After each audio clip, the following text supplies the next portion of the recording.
Hello बच्चों, आज के वीडियो में हम बात करेंगे कि कैसे स्ट्रेस फ्री रहते हुए और अच्छे से टाइम मैनेज करते हुए हम हिंदी में बहुत अच्छे मार्क्स गेन कर सकते हैं।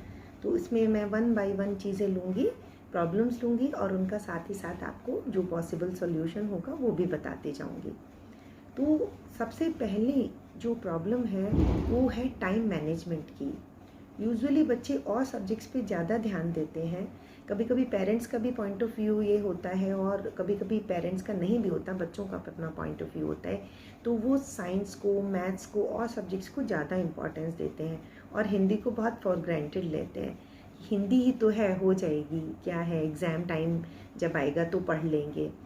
लेकिन जब एंड मोमेंट पे जाके आप लोग जब सिलेबस देखते हैं तो वो सिलेबस बहुत वास्ट होता है और ये इस चीज़ का क्या इम्पैक्ट आता है, इससे बच्चे बहुत स्ट्रेस में आ जाते हैं क्योंकि जिस हिंदी को वो बहुत आसान समझ रहे थे कि हिंदी ही तो है, हम कर लेंगे, वो हिंदी उनसे बिल्कुल करी नहीं जाती।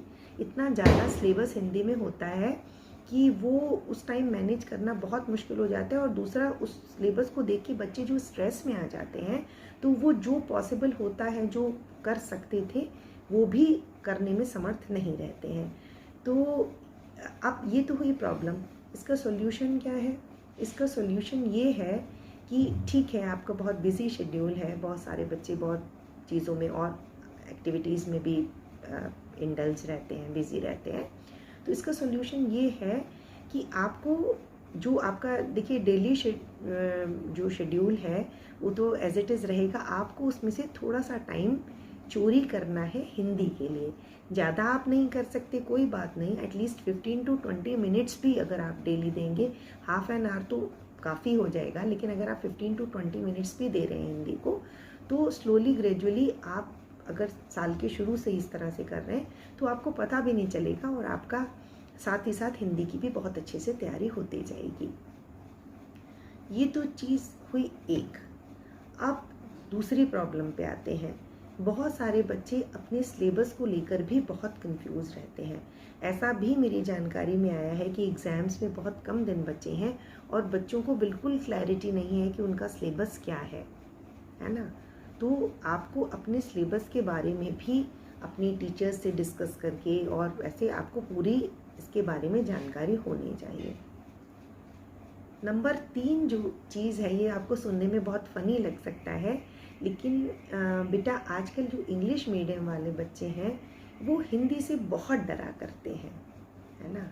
हिंदी को मतलब लाइक करना तो आप छोड़ दीजिए, उनकी हिंदी से एक तरह की दुश्मनी ऐसी होती है कि भाई ठीक है, बस पढ़ना है, काम चलाना है, पासिंग मार्क्स आ जाएं तो बस ठीक है, इतना तक की उनकी हिंदी से दोस्ती होती है।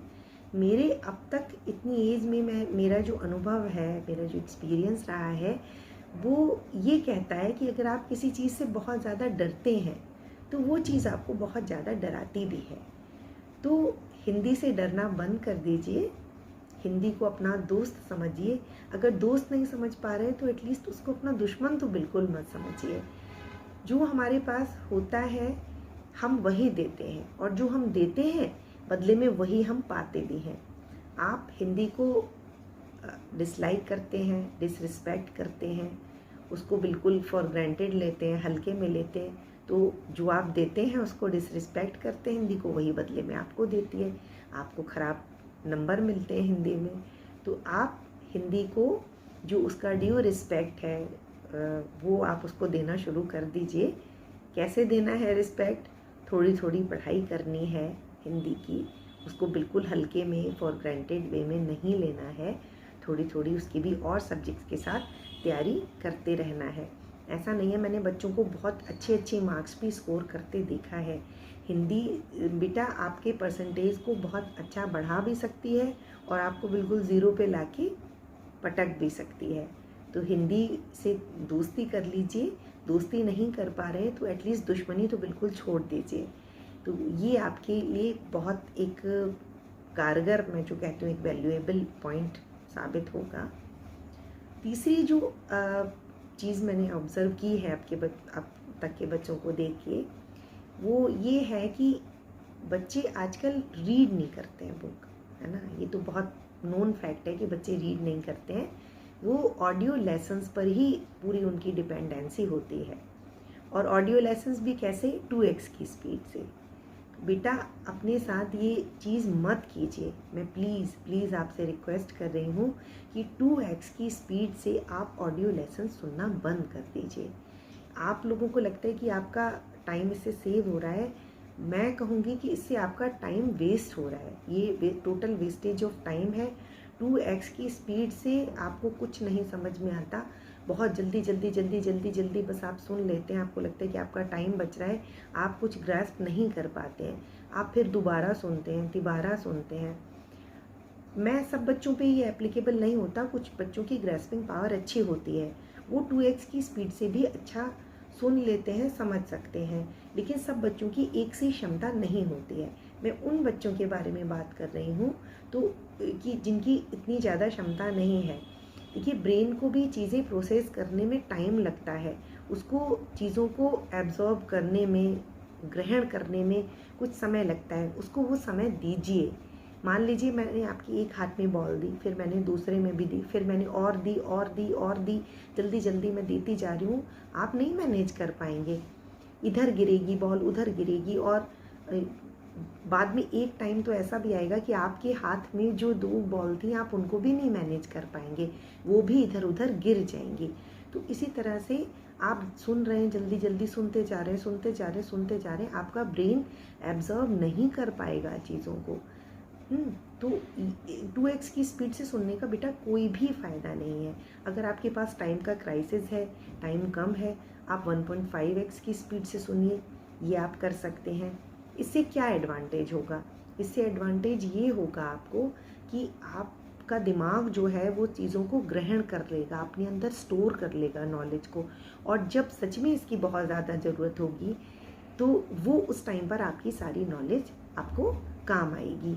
कब ज़रूरत होगी, ज़रूरत ऐसे हो सकती है बेटा कि एग्ज़ाम टाइम में सपोज़ आप कोई क्वेश्चन ऐसा आपको लगता है कि भाई ये तो हमने तैयार किया नहीं था, ये तो आउट ऑफ सिलेबस आ गया, तो आप घबराने लगते हैं। तो उस टाइम पे जो आपके ब्रेन में जो आपने चैप्टर पढ़ा था, जो ऑडियो लेसन सुने थे, बार बार सुने थे, तो वो नॉलेज आपकी बाहर आएगी और आप इससे अपने वर्ड्स में आंसर्स फ्रेम करके बहुत अच्छे से लिख पाएंगे। ये मैं गारंटी के साथ कह सकती हूँ। मैं गारंटी के साथ इसलिए कह सकती हूँ कि मेरी बेटी ने कभी भी आंसर्स इस तरह से उसने तैयार नहीं किए, उसने सिर्फ ऑडियो लेसन सुने, बहुत ध्यान से सुने, और उसने उन्हीं के आधार पर अपने आंसर्स अच्छे से फ्रेम कर दिए, और उसने नंबर भी अच्छे स्कोर किए हैं हिंदी में। तो एक तो चीज़ ये होगी कि आपको लगेगा आउट ऑफ सिलेबस। कभी कभी बेटा किसी कारण से आपकी बहुत अच्छी तैयारी होते हुए भी आप नर्वसनेस के कारण या किसी और कारण से आंसर्स मान लीजिए भूल गए, तो उस टाइम अगर आपने ऑडियो लेसन्स या उनकी एक्सप्लेनेशंस बहुत ध्यान से अगर सुनी हैं तो वो आपके उस टाइम बहुत ज़्यादा काम आने वाली है। ये तो चीज़ हुई एक।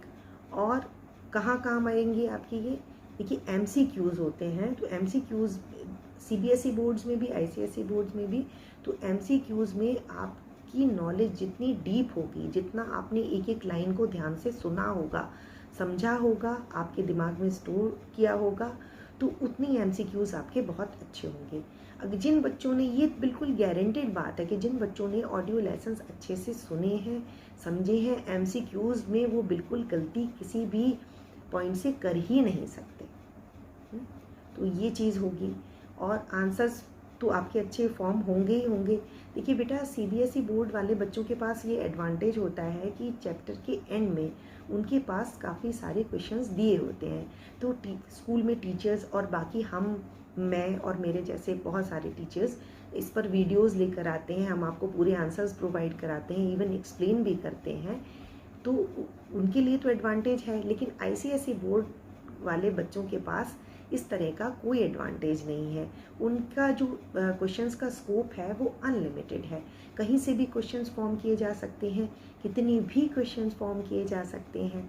तो ऐसे में उनके लिए तो ऑडियो लेसन सुनना और बहुत ध्यान से सुनना बहुत ज़्यादा ज़रूरी है, क्योंकि जब आपने अगर अच्छे से सुना होगा, उसको समझा होगा, तो कहीं से भी कुछ भी अगर आपसे पूछ लिया जाएगा तो आप अपने वर्ड्स में आंसर्स बहुत अच्छे से फ्रेम करके उस टाइम पे आप बता सकते हैं। तो कोई बेटा कोई इसमें ये सारी चीज़ें कोई हिंदी पढ़ना है या टाइम मैनेजमेंट है, ये कोई रॉकेट साइंस नहीं है, ये आप लोग भी बहुत अच्छे से मैनेज कर लेंगे, कर सकते हैं।